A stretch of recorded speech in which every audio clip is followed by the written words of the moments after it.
But, Carlos, who are the big contenders, okay? So let's count them down. You're first. You're going 5-1. All right, this may be a little controversial, but I had a lot of fun doing this. Remember, this is World Series, so winning the World Series. What do I think? Who's going to be the next champ? Let me show you what I got. So we're going to start from the top 5. I'm going to start with 5, the Milwaukee Brewers. And this is the thing. They have a very strong team. And then I think about how easy their path is, or the path of least resistance, what division. Well, the Central for them, it looks like it's winnable for the Milwaukee Brewers. Definitely. All right. Now let's go move backwards or down. The Atlanta Braves. Oh, I know you're scratching your head. I'm like, wait a second. These are the champs right now, and they're number 4.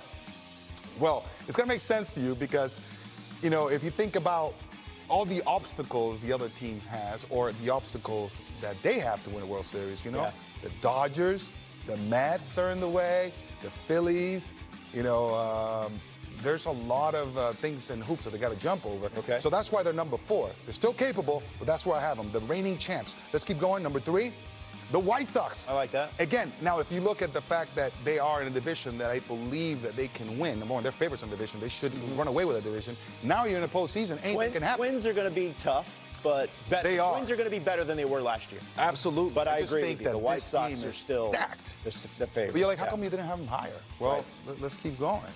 Why didn't I have them higher? Well, the Toronto Blue Jays are going to be in the way. You got to get past the Toronto Blue Jays in order to get to the World Series. And this team is absolutely stacked. And I'm thinking, wait, what happened to the Yankees, the Red Sox?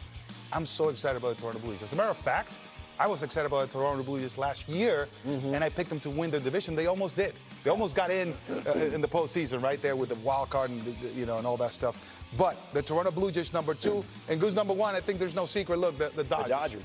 And the way I did this is like you got to take into consideration the path that each team has to take. Right. So the degree of difficulty matters to me, and I think this is the way it's going to pan out. But the Dodgers, I mean, you can't argue with that lineup, with that pitching staff. They're absolutely stacked. They're the best team on paper, and I know you still got to play baseball, but on paper, they're unbeatable on paper. I'm with you. In my top 5, I don't have the Yankees, the Red Sox, or the Astros. Let's take a look at my top 5. It's the White Sox, the Mets at 4, the Blue Jays, the Dodgers, and I still have the Atlanta Braves at number 1. Yes, it's going to be they're going to have to get used to playing without Freddie Freeman, not having 5 over there at first base. But Matt Olson is there. He's an amazing player.